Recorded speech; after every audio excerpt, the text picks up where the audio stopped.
Have you ever looked at a hotel and thought, you're the one that I want to grow old with? Like those travelers who brag about their 70th stay at the same property? Yeah, probably not, but I have.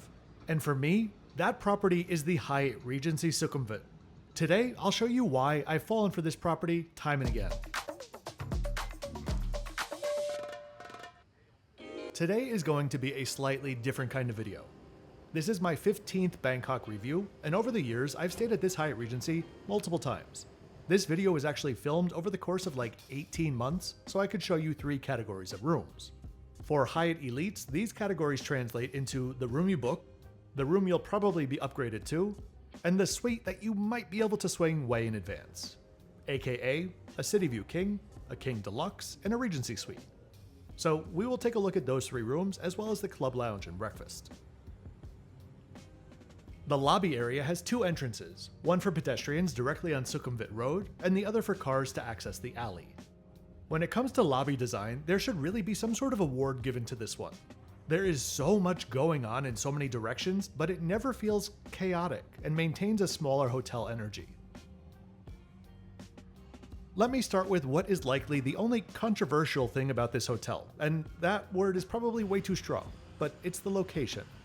One of the things that I love about the hotel is its proximity to the BTS SkyTrain station. It's like a 2-minute walk. And that station is... สถานีต่อไปนานา Nana is a neighborhood that, how shall I say? Nana is Bangkok's headquarters for extracurricular studies and is one of the city's most colorful and performative districts where the curtain never truly closes. And that curtain is probably red. It's a place of high-stakes hospitality, known for its multi-story funhouses where the service is famously attentive. While some come for the international scenery, others find the local performances to be a bit too immersive. Nana is simply a land of endless possibilities. In other words, this is Bangkok's red light district. Here's the thing though. If you didn't know that, then there's a very high chance that you could stay here for a week and still not know that. There are no red light district related safety issues here, and in the end, most would just see it as a busy neighborhood. Opened in late 2018, this property marked a significant return for Hyatt to Bangkok's upper upscale segment, and it wasn't done halfway. Developed as a purpose-built hotel rather than a retrofit, the design leans into clean contemporary lines with just enough Thai influence to avoid feeling generic. It's not trying to outpace the palaces and stuff like that, and that restraint is exactly the point.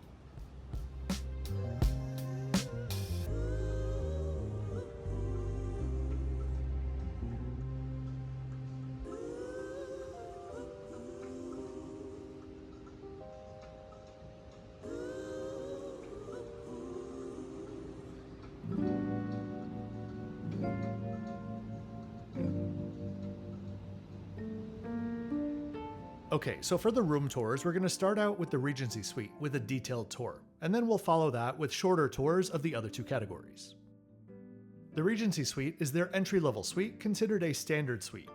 This is the only category officially available for Globalist upgrades, or Suite Upgrade Award usage. If you want to use an upgrade award, I would implore you to do so as far in advance as possible. I don't think I've ever seen Regency Suites available within like 2 months of a stay. Note that the next highest category of suite is the same room, but just on a higher floor.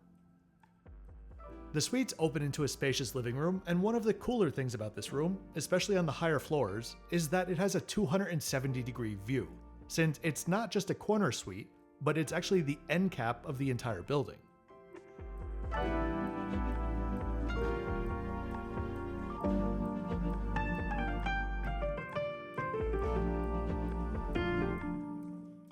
The hotel has 273 rooms, a pretty modest number for a Regency, which works in its favor. Things feel controlled, deliberate, and refreshingly free of conference hotel chaos that sometimes sneaks into this brand tier. What's perhaps most impressive though is how little this hotel tries to reinvent anything. Instead, it just executes that Regency formula with unusual precision. In a city full of hotels competing to be memorable, the Hyatt Regency Sukhumvit succeeds by being reliable in all the right ways, and just distinctive enough that you'll remember it anyway.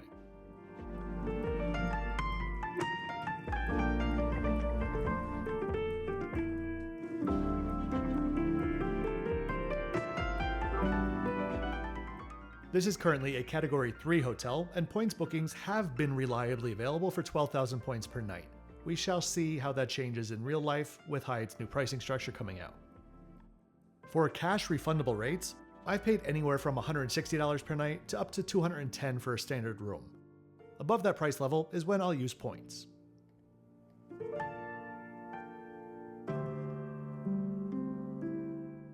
If you're enjoying the video and would like to support the channel, there are many ways that you could do so. A quick like on the video and subscribe helps with the algorithm, or you could check out my Patreon, linked in the description below. On Patreon, I post everything from early access or Patreon-only videos, newsletters, my best tips and tricks to save money on travel, glimpses behind the scenes, detailed advanced itinerary maps, and much, much more. Think of it as a toolbox to save money on or simply improve your next trip, especially if it's to Southeast Asia. If you have questions about upcoming travel, I can help with that too. Whatever you do though, thanks very much for doing it.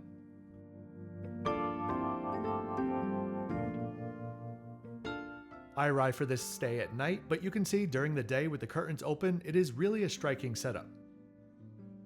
That tall building next to us is the Sofitel. I'll have a full review of that coming out later this year.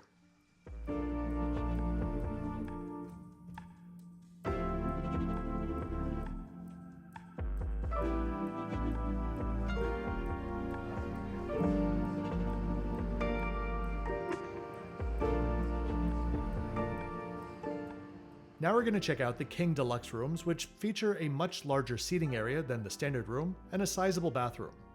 Based on my stays, I would guess globalists have like a 40 to 50% chance of getting upgraded to this category.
Last up, we have the standard king layout. The size of the room overall I think is sufficient, but personally, I'm not a fan of the bathroom layout.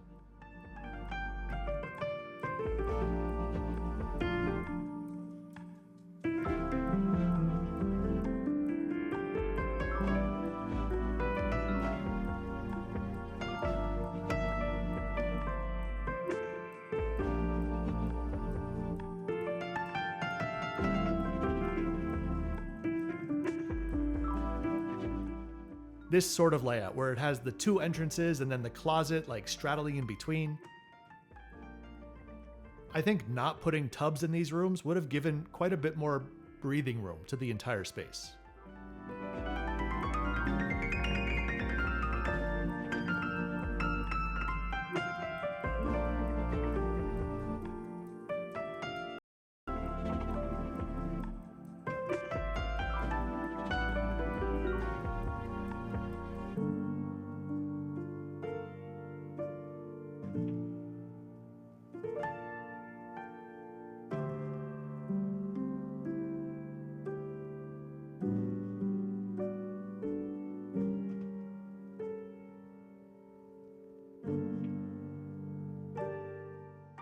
Now up to the club lounge, which I think is one of the better ones in the city. The lounge is open throughout the day and has a 2-hour canapé and drink period at night. But to call them canapés here is a massive understatement. It is very easy to have a full meal here. Last time I visited in December, they had full turkeys at the carving station. Roast chicken, turkey, or duck is a fixture here. They do not play around with food or drink, and the service is on point. Drinks are proactively and frequently topped up, and you'll always find me out on the balcony.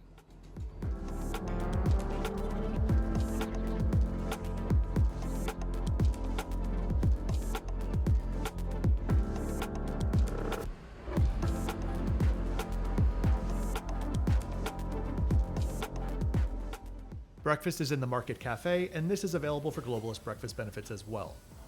There's a huge selection from the buffet, which they do an excellent job of keeping stocked and hot. Additionally, there's a rotating menu of a la carte items that you can order from your table. Over the years, I've seen things from Tom Yum Eggs Benedict to Wagyu beef noodle soup, Thai tea French toast, roasted duck rice, and much more. As we look around, I want to explain why I love the service here so much. I think anyone that has lived in Southeast Asia or has traveled through the region extensively will know that there is a level of pandering to guests that is quite common in hospitality. But let me be clear, I'm talking about 100% well-intentioned, guest-first, positive pandering, if there is such a thing. I'm not suggesting otherwise. Anyway, I adore that does not happen here. The service here is as accommodating as you could ever imagine, but it's also restrained. If you give good feedback, critical feedback, bring a problem to their attention, whatever, it will be met with a gracious and efficient response or conclusion. Case in point, in the Regency Suites, there is what I think is a needless partition between the small entry space and the living room. The left side of the partition is glass, capped off by a chrome-like trim. When it's dark in the room and you enter, this partition disappears and blends into the windows. I, like the klutz that I am, walk directly into it. I have a small scar above my eyebrow to prove it. A couple of days later, I checked out and simply mentioned it to the duty manager. She diligently took the feedback, thanked me for it, and apologized. Easy. Done. I don't need or want anything more than that. A month later, I was emailing the hotel for something completely unrelated and was informed that they had installed motion detectors in the entryway to ensure that the lights turned on as the door opens. This might be above and beyond, but this is the kind of service that I love. The kind that just gets shit done, with a smile.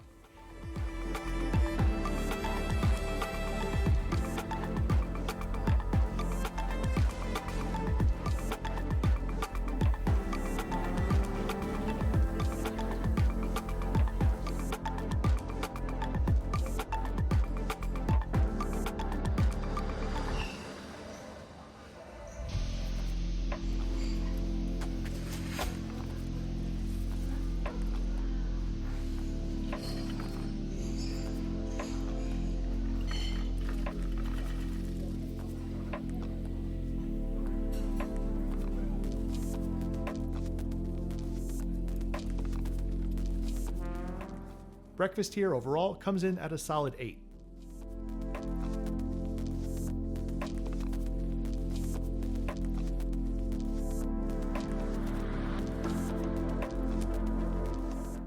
So, the Hyatt Regency might not be the best hotel in Bangkok for everyone. It's an understated but sleek and modern hotel smack in the middle of a neighborhood, which is anything but understated. And I'll be honest, the only reason I made this video is because I know I book far enough in advance to apply my suite upgrade awards easily. If that wasn't the case, this would probably be the first hotel that I ever attempted to gatekeep. So I really hope that you enjoyed this tour of my home away from home. If you did, please be sure to click the like button and subscribe with notifications on so you don't miss my twice weekly videos. I'll see you next time for another combo video on Thai Airways, comparing their new narrow-body and wide-body regional experiences. As always, thanks for watching until the end.